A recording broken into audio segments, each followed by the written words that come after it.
Okay. Oh. Okay, so we're gonna put it right here. Listings. Okay. All right, y'all. So let's get up into this. We have a video that we are about to review. It's Miss Angie Stone, child. Let's get up into this. I gotta play this right quick. Oh, excuse me. What?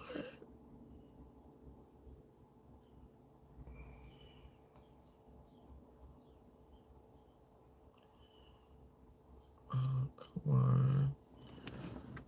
Y'all, hold on 1 second. Okay, I'm back. Hopefully you all can hear me. Let me jump in the live and see if y'all can hear the audio. Let me get on my other device. Hello, hello, hello. Hello. Let's see. I'm back. Okay, good. Y'all can. Okay, so let me play this interview.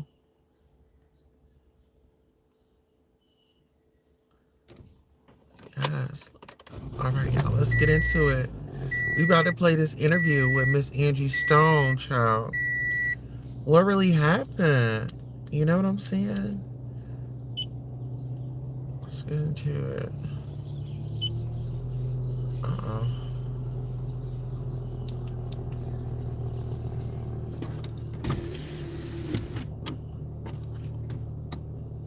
Let's get into it, child.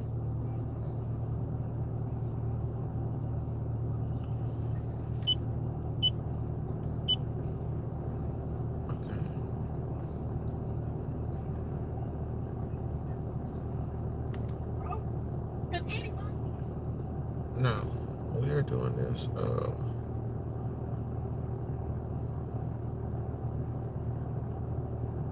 Okay, here we go. Yes. And I've seen people win and I've seen them lose over and over. But those that hold their faith to the end regain everything that they've lost. Right. So when I say I'm often comparing things to Job, is because that's a man that lost everything, that had everything and lost everything. So to bring context to this, and I'm no preacher, I'm just a servant to deliver what God placed in my heart. Correct me if I'm wrong. Now, the character Job was a person in the Bible who was able to be tested by Satan, right? By God's clearance. Yes. It was almost as if to say this. The devil goes to God and he says, okay, you got all these people worshiping you, but do you really think that they worshiping you through the good and the bad? Yes. So God says, yes, I do. And he looks down and he says, all right, well, let me try one and to see how resilient he is. Because I guarantee you, in the face of controversy, in the face of death, in the face of just so much things coming into you, right? Loss, right? I can get him to curse you. Yes. And God gave clearance to Satan to say, you can try my most faithful servants, and I guarantee you he ain't gonna fold. Damn. Lost everything. He had a beautiful, was faced with sickness, didn't question God. Maggots crawling in his flesh. Lost all his money, his worth, his value, his children, his wife. I mean, everything that a man could cherish monetarily or that he could touch, he lost. Right. And yet, through it all, being faced with so many different things, did he fold? Absolutely not. So when you say your favorite person that you relate to is Job, it says a lot about you. But you know, from the outer sphere, a lot of people don't know that I know. I can tell you where the comparisons go. I've been in the music industry for 40+ years. I've never won a Grammy. I've not been invited to everyone. I've not been a part of some of the most fabulous stuff that goes on in the industry. I have had so many opportunities that were snatched away as a result of that imp or that spirit that was allowed to say, you're not worthy of it. And I still had to trust God. I still had to be okay with the decision that was made on my behalf. So when I say that, I've definitely been a Job. Right. I've seen enough in 40 years to know that, of course, we deserve more. Right. But when I think of why not me, then I remember Job. So with that being said, as we kind of transition, do you like where the music is today? as far as not just the creative side. When you look at the artists, female artists that's out there, Absolutely not. because of Well, we've seemed to have lost our self-value and self-worth, because I don't feel like we have to exploit our beauty in a way that we become naked in the eyes of God to appease the world. Okay. Because we're all born pretty much with the same thing. So if yours is prettier than mine, I don't need to know that. That's for one person, and that's the person that God deems your husband or your wife. So I think that when we feel like we are in a race with who? right. Ourselves or the next woman, are you doing it for yourself? Are you doing it for God, or are you doing it to appease Satan? Right. And you have to look at that. So I do think that there are other ways that as women, and I can only speak because I am a woman, that we can use God's gift in a beautiful way. Right. When I look at your discography, it's just one song that, you know, we all can relate to. I can't eat, I can't sleep anymore. I was asking your assistant, you know what I'm saying? I wish I didn't miss you. I say that right? Anymore? Yeah. You know, I done heard, I wish I couldn't kiss you. I wish I yeah. could. Like, you know, us folks. Yes, yes. But at the same time, that's soulful music. And my thing with music nowadays is it authentic? Will it stand or withstand the test of time? Because you play that song right now, I have a beautiful establishment and fellowship, a cigar lounge, fine dining. It has the same meaning it had when it was first written. You see what I'm saying? Yes. And that song comes Same on, way. and that song comes on, it's just like, you just find somebody, like, girl, boy, I'm talking to you. Yes. And then it just brings, it connects. Yes. You know what I'm saying? And it's not necessarily where music is right now. I just find it hard because I'm a millennial. And I stand on the premise that classic will never die. Authentic will never die. Sooner or later, somebody chord. That's why they're called standards. You know, they're not making standards anymore. Very few artists today are making standards. There are very few songs from the last 15 years that you can go back and say this was one that, you know, you reminisce on. You reminisce on Earth, Wind & Fire. You reminisce on the Commodores. You reminisce on the Isaac Brothers. Right. You reminisce on those standard songs. Right. But if you go back the last 10 years, you can't really reminisce on the songs because the substance. It's empty. Yes. It's money, cars, clothes, hoes. There you go. You know what I'm saying? How much I can get out of him. It's not neither one of us want to be first to say goodbye. Like, come on. You know? Come on. So, going back with multiple decades in this music industry, Yes. when you was coming up, who empowered you? Who impacted you? When you said, boom, I want to do this music thing. I want to be just like. I used to listen to Betty Wright, Ann Peoples, and my dad. Misty Blues, certain songs that just touched me, but Donny Hathaway. I was a song person, but I was mostly a B-side girl. What does that Because mean? I was a B-side girl. You know, back in the day we had 45s, so they would sell the singles. So if you were listening to the Jackson 5, you bought it for ABC. ABC, you know. But on the flip side of that, it was With a Child's Heart. Oh. So I call it the B-side, or One More Chance. You know, when I started listening to records, I didn't just listen to the hit that they promoted. I was a B-side girl, and I found so many great records that was on the B-side. Listen here. I didn't even know what that was. But now I do the same thing. My favorite day, and those of the people who know me, they know my favorite night to go to my fellowship lounge, my lounge called Fellowship, is on Thursday night. Wow. It's Come through. please do. Absolutely. And it's multiple reasons. It's like, okay, I go there, have a good game, you know, spades, dominoes, just like mingling. That's big. And watch You out can now. play spades. Watch out now. Wait. Watch out. Wait now. Don't. I don't want us to do that. We're not gonna do that on here. Okay. Okay. All right. We're gonna do that. All right. I'll do that. I'm telling you. Okay. We ain't going now. Let's Don't have me come take over your lounge. Okay. Recalculating. Siri trying to direct us, y'all. But on Thursdays, by the time I leave, it's like 12:30, 1 o'clock. And for the music people, new music comes out every Friday. Okay. You see what I'm saying? So I get the first sneak peek of Apple Music, Spotify, Tidal, whatever. And I just like going home, listening to the album in its entirety. Yes. So when Beyonce drops her album, when Drake drops his album, Lil Wayne, Lil Baby, Future, Snow Allegra, Janae Aiko, all these different artists, when they drop it, I'm excited because I skip what they've been promoting with the single. And I just go straight through what are they trying to tell the viewer that they're going through?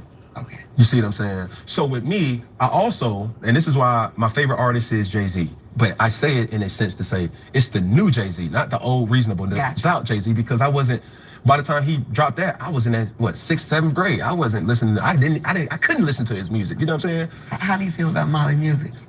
Oh, isn't he from Savannah? Yes. My mom put me on him. He's my favorite artist. Oh, he got a song, golly, don't have me get the line. Alone. That song is the title for my, I'm gonna recut that song for my biopic. Oh. Because that's my story. Alone, Yes. I love you. Yes. They say somebody's dead. It's Yes. alone at the top now. Make sure somebody loves you. Come on, man. Molly, listen, my mom put me on Molly music. And Oh my God, I can't believe that's your favorite song. That's come on my favorite now. song. Come on. So you see how we just got out that dirty street that we just brought it back here? And we here with that's real talk, though. That's just. Listen, I'm a music Sometimes you just person. want to go and put your son in bed. That's it. Okay. It gets alone. It gets lonely at the top. At the top.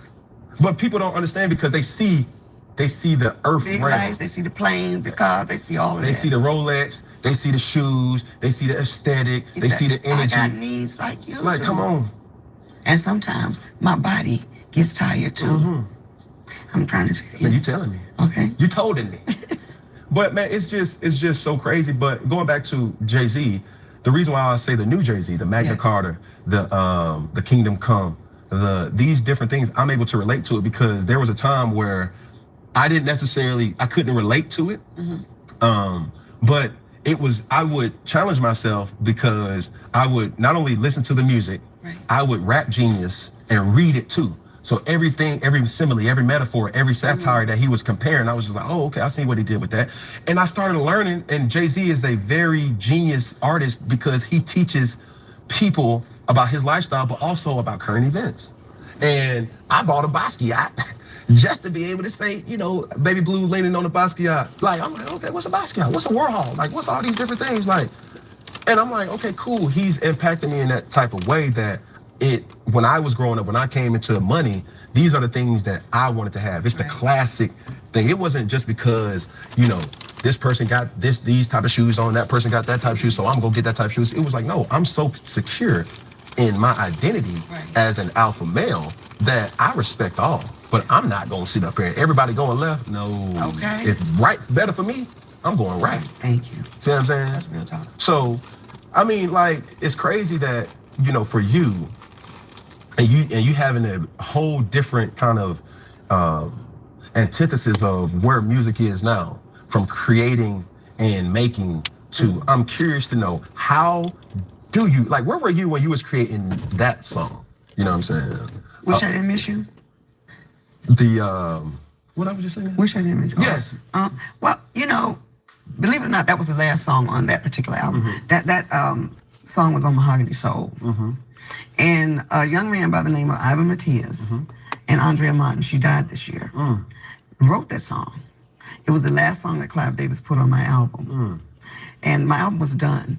And we went in the studio and we started to change some things around and make some moves. And when we finished it, I was just glad that the album was done. I had been in the studio forever.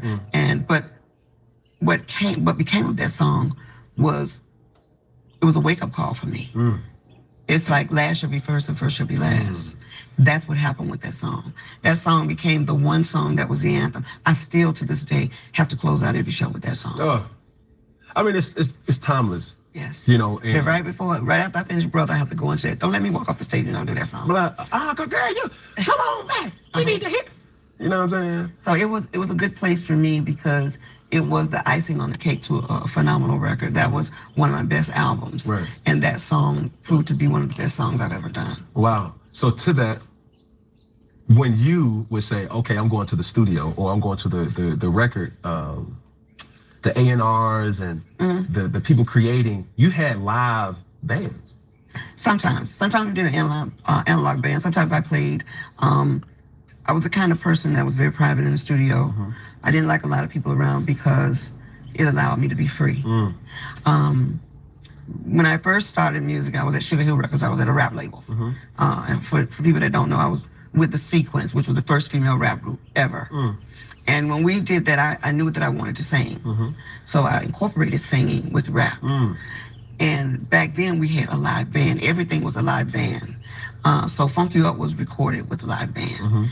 Right after that, the DJs and all of the stuff that was happening in New York, you know, became prevalent after Sugar Hill Gang and The Sequence went abroad. Right.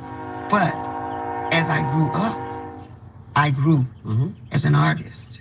So experimenting with things is what opened up my psyche to expand music. Right. So I can honestly say being the first of anything is already challenging because you make mistakes. Right. And you don't know how they're gonna turn out. But you know, I landed on my feet so many times, just being the first to do this or the first to do that. And right now I'm in a space where when I look at music and my kids try to tell me, or other kids, the show that I'm doing, House of Flame, the show that I'm doing, all these kids are coming with all this dope music. Music Soul Child and I hosting the show, by the way. So, you know, I had to get that genius in the room because he's a music fool like me. So when you hear some of the new stuff that these kids are bringing to the table, you look at yourself all over again, but generations later. I see that hunger in this generation that I had at 17. Man, listen, even when you was at 17, one thing that a lot of people don't highlight the most, some of the beautiful, the most talented, the most just skill in this industry came from church. Oh, yeah. You know what I'm saying? Oh, yeah. The one person that sticks out right now, and my man's wearing a shirt, Whitney Houston. Oh, yeah. And for her, you hear Absolutely. You hear Pentecostal. Okay. In that, you know, when she hit them tones, and it's just like, oh, it's heaven. You know what I'm saying? And when people hear you sing, it's like, she just didn't start it because she was trying to get on a rap group. It was like, you know, she was singing Amazing Grace. You know, how sweet it's, you know, it's just so many different things that, you know, you getting back in them old, when you say you were from South Carolina, like them old country towns. Holiness and, you know what I'm saying? It got to be it got to be deep down in the pits of you. Gospel-delic, we used to just go there. You know what I'm saying? And to be able to transition, my thing is, outside of like Donnie McClurkin, Kirk Franklin, one of my favorite is William Murphy, Todd Tribbett, Travis Green. They haven't got their just due because hip hop, R&B is this, but gospel is, I believe, is up under them all. When you talk about genres, country, punk rock, just all these different genres, and it saddens me that gospel is so low when, and I may be wrong. It's the foundation. I may be wrong. Grassroots. You on it. But it's just like, man, these people, this religion morphs so many. It birthed everything. It has birthed. You dig what I'm saying? Oh, yeah. And but for somehow or another, we kind of veer away from, you know, even for so many people, rest in peace, Whitney, it's morphed away from it, but it was always there. Yes. And you may do an album, a gospel album. I love her, the Christmas / gospel album, The Preacher's Wife, and just different things. But you know, when your career takes off, and I've been faced with, you know, things as far as temptation, things as far as making a priority. It's like, well, I worked on Sundays, so I couldn't go to church. You know what I'm saying? But when you get that feeling of knowing that, okay, let me tap into my innermost being, it puts a lot of things into perspective. And it's still hard, you know, me obviously having children. I want to know that. How was it having children in this type of industry? Well, it's very, for me, it was a good and a bad thing. I'm an only child, so it was like I had to figure it out because I didn't have a sister or brother to travel with me. I only had my parents. And when I decided that, you know, well, I got to have this baby, Mama needs your help. And my parents stepped in and helped me. But I can tell you this, having a child at 22 with a budding career was all the inspiration I needed to work like a workhorse. And my daughter became my sole inspiration for winning. There was no room for failure. There was no time to lose, and there was certainly no time to waste. So I worked like a slave. That was your purpose? Yes. She gave you that purpose? And my first album was entitled Black Diamond, and my daughter's name is Diamond. I did it for her. Right. So even that was beautifully said. Like, everything that I have right now is because of my children. I knew what love was. I done told so many different girls, and people like, oh my God, baby, I love you. Girl, I need you. Girl, I can't live without you. But as soon as I seen my biological son, chosen, come through them ovaries and all through that, you then know what love really is. You see what I'm saying? Yes. And I have 7 children, not hiding from it. And the thing I tell everybody, I still want some more. That's a beautiful thing. Because, but listen, back in the day, my grandma is one of 13. And so is my mom is one of 9, but we come from big families. Big families. Like, I be feeling sorry for people, no disrespect, that, you know, they just had themselves and like, man, my cousins, I really have to protect myself from people because I know who I am. My loyalty a little different than some of these folks' loyalty. If I say, pardon my French, if I say I fuck with you, I fuck with you, right? And it ain't no hiding around. You're gonna get everything on, I wear everything on my sleeve. And the thing that gives me purpose is my children. And I'm a hands-on father. I'm not even able to have my children around this aesthetic right now because obviously it's school. But more or less, it's just like, man, I'm doing